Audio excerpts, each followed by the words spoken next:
नमस्कार बच्चों, आज हम पढ़ेंगे संज्ञा।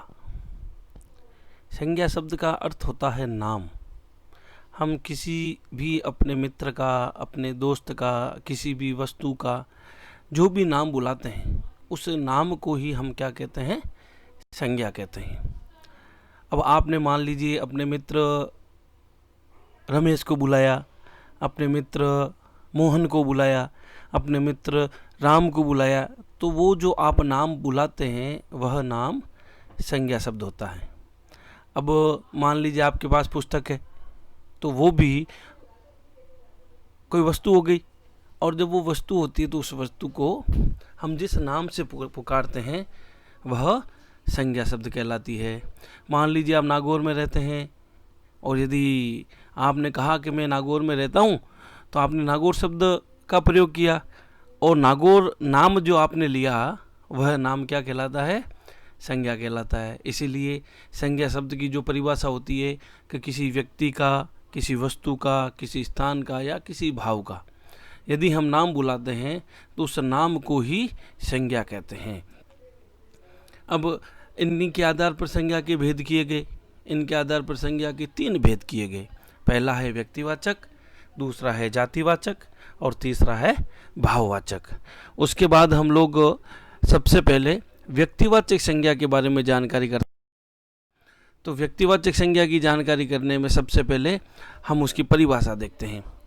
परिभाषा कहती है कि जिस शब्द से किसी विशेष या निश्चित व्यक्ति का, किसी विशेष वस्तु व विशेष स्थान के नाम का बोध होता है, यानी निश्चित होना चाहिए, एक ही होना चाहिए, उसे व्यक्तिवाचक संज्ञा कहते हैं। जैसे किसी का आपने नाम बुलाया जयपुर, स्थान का नाम बुलाया जयपुर, तो आप देखेंगे कि जयपुर एक ही है और एक निश्चित नाम है, एक ही स्थान के बारे में इसकी जानकारी हो रही है।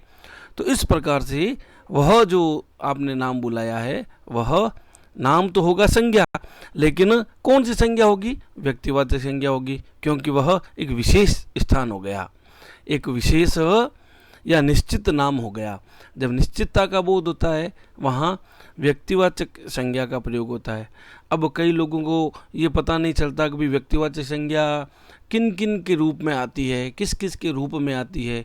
तो आज मैं आपको बहुत ही बढ़िया तरीके से और बहुत सरल तरीके से समझाऊंगा कि व्यक्तिवाचक संज्ञा के अंतर्गत कौन कौन आते हैं।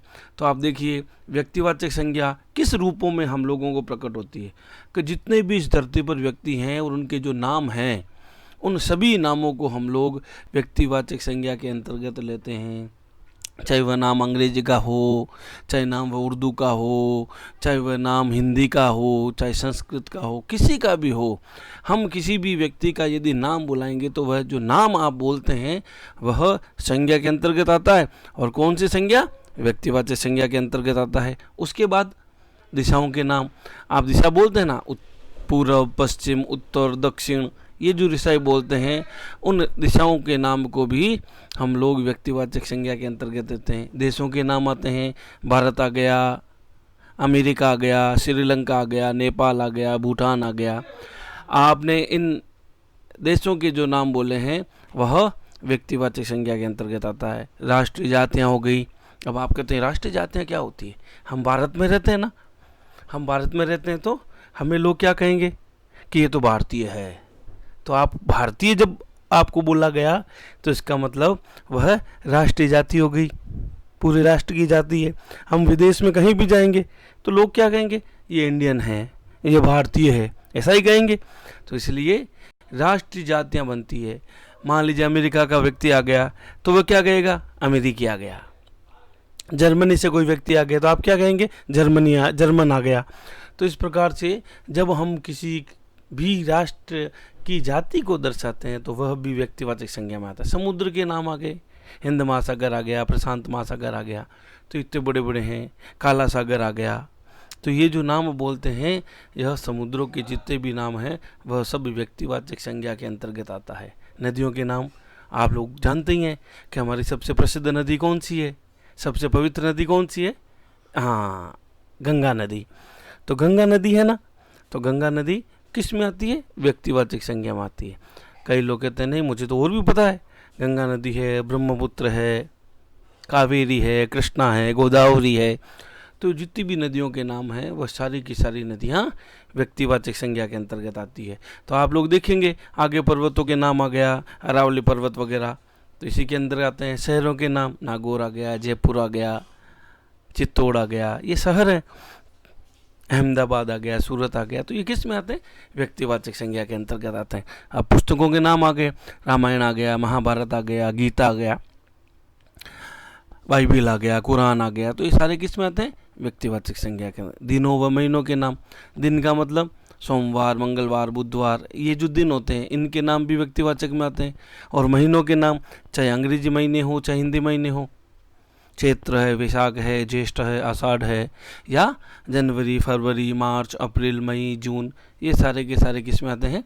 व्यक्तिवाचक में। त्योहारों के नाम की बात करते हैं, जितने भी त्यौहार आते हैं कौन कौन से?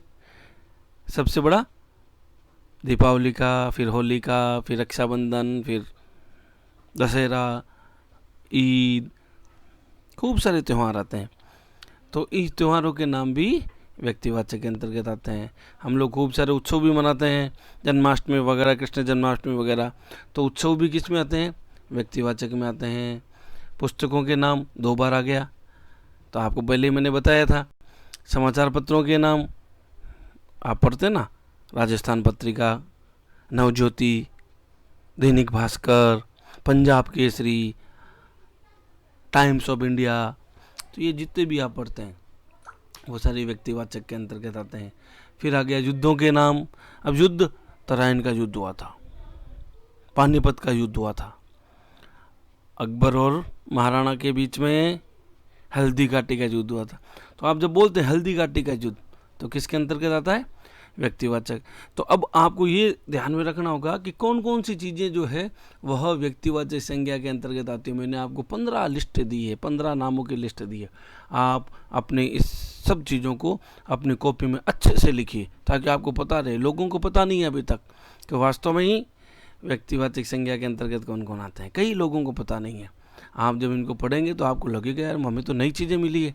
तो आप इसको आराम से पढ़ना, समझना। और देखो, मैंने इनके पूरी डिटेल नहीं लिखी है, आप लोगों को इनकी डिटेल लिखनी है, ढूंढ ढूंढ के, कम से कम हर एक बिंदु की 3-3, 4-4 डिटेल लिखनी है। अब हम बात करते हैं जातिवाचक संज्ञा की। अब जातिवाचक संज्ञा क्या होती है? व्यक्तिवाचक संज्ञा में क्या हुआ? एक निश्चितता का बोध हो गया, लेकिन जातिवाचक में निश्चितता का बोध नहीं है। इसमें क्या होगा? जिन शब्दों से व्यक्ति, वस्तु व स्थान की संपूर्ण जाति का बोध होता है उसे जातिवाचक संज्ञा कहते हैं। अब आप कहते हैं संपूर्ण जाति का मतलब क्या हो गया? नीचे देखो, एक शब्द लिखा हुआ, गाय घास खाती है, तो गाय के नीचे क्या लिखा हुआ है? रेखा खींची हुई है, अंडरलाइन किया हुआ है, और पीले रंग से भी किया हुआ है, तो गाय लिख दिया। अब गाय कौन सी? अब गाय के भी खूब प्रकार हैं। कोई हरियाणवी गाय हो गई, कोई राठी गाय हो गई, कोई थारपारकर गाय हो गई, तो इतनी सारी गायें होती हैं। अब इन सभी गायों का एक ही रूप है, गाय। इसमें सारी गायें आ गई, और जब सारी गायों का इसमें बोध हो जाता है तो हम लोग क्या कहेंगे कि इसमें एक निश्चित गाय का बोध नहीं हुआ है।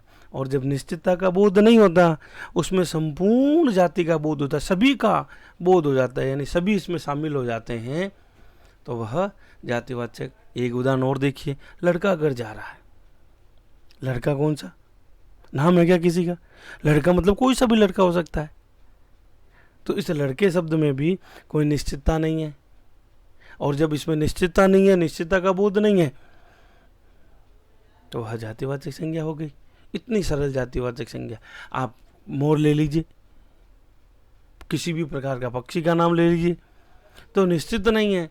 तो जब निश्चित नहीं है, अब मैं कहता हूँ शहर जा रहा हूँ, अब आप कहते हैं भाई शहर जा रहे हो, ठीक बात है, लेकिन कौन से शहर जा रहे हो? निश्चित है क्या? कोई सा भी शहर जा सकता हूँ। नागौर से निकलने के बाद जयपुर भी जा सकता हूँ, जोधपुर भी जा सकता हूँ, बीकानेर भी जा सकता हूँ, लेकिन शहर जा रहा हूँ ऐसा कहा, तो शहर शब्द क्या हो गया? अनिश्चित हो गया। जब अनिश्चितता का जिसमें भाव होता है और जिसमें संपूर्ण जाति समाहित हो जाती है, वहाँ जातिवाचक संज्ञा का प्रयोग होता है।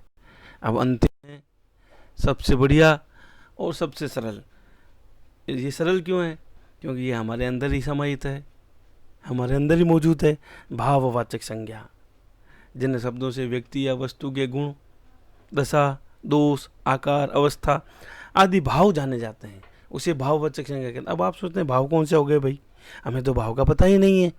तो आप देखिए, जैसे घृणा, कई चीज़ को देखते हैं वो हमें अच्छी नहीं लगती, ऐसा कहते हैं छी ये तो गलत खराब है, ऐसा कहते हैं ना, खराब ऐसा कह दिया, इसका मतलब क्या हो गया, आप उस चीज़ से घृणा करते हैं।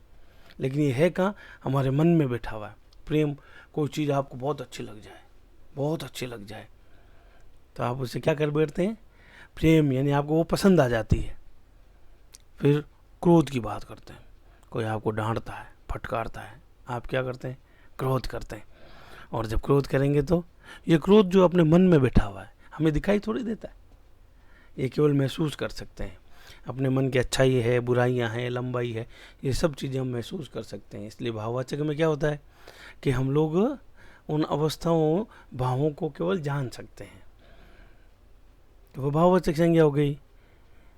अब मैंने एक देखो विशेष बात लिखी है भाववाचक संज्ञा के लिए, इस संज्ञा को अनुभव किया जा सकता है, केवल अनुभव किया जा सकता है। अब मान लीजिए किसी व्यक्ति की जेब से पर्स गिर गया, बटुआ गिर गया, और आप में से किसी ने उस पर्स को उठाया, खोला, अरे उसमें 2-2 हज़ार के 5 नोट हैं। फिर आप क्या करेंगे, फिर आप देखेंगे पर्स को, इधर उधर अंदर अंदर टटोलेंगे, तो उसमें उस व्यक्ति का पता लिखा हुआ रहेगा। अब जब पता लिखा हुआ रहेगा तो आप सीधे उसके घर पहुंच जाएंगे, और घर पहुंचने के बाद आप उस व्यक्ति को वह पर्स लौटा देंगे। तो वो क्या कहेगा, अरे इसने तो ईमानदारी का परिचय दिया है। तो ईमानदारी दिखी क्या किसी को, ईमानदारी तो अपने मन में थी, वो बटुए देने के रूप में बाहर आ गई, इसलिए आपने क्या दिखाई, ईमानदारी दिखाई। ईमानदारी दिखाई तो आपके मन में जो ईमानदारी का भाव था वह प्रकट हुआ। तो ईमानदारी दिखाई नहीं देती, अपने मन में थी, इसीलिए हमने उसे बटवा दिया था। तो आप लोग देखिए, इस प्रकार से हम लोग भाववाचक संज्ञा को अच्छे से समझ सकते हैं। कभी गुस्सा भी आता है, कभी हम किसी के पास अच्छी चीज़ होती है तो हम कभी कभार जल भी जाते हैं, अरे यार ईर्ष्या होती है हमें। तो ये सब मन के अंदर मौजूद भाव हैं, वो जो भाव हैं उन्हीं भावों को हम लोग क्या कहते हैं, भाववाचक संज्ञा। तो आप लोग इन सब प्रकार की जो मैंने पढ़ाया है उन सब चीज़ों को आपको कॉपी में लिखना है, और लिखने के बाद इनको याद भी करना है। और हम जो आपको YouTube पर दिखा रहे हैं, इन चीज़ों को पढ़ा रहे हैं, तो आप YouTube के अंदर जब जाएंगे तो आप देखेंगे उस पर नीचे एक लाल रंग का सब्सक्राइब लिखा हुआ रहेगा, आप उसे सब्सक्राइब भी करिए। उसके पास एक घंटी लगी हुई है, उस घंटी को भी दबा दीजिए ताकि वो भी बजने लग जाएगी। और इसको नीचे लाइक लिखा हुआ रहता है, उसको लाइक भी करना है और इसको शेयर भी करना है। बहुत अच्छे, आप ऐसे ही पढ़ते रहिए। धन्यवाद।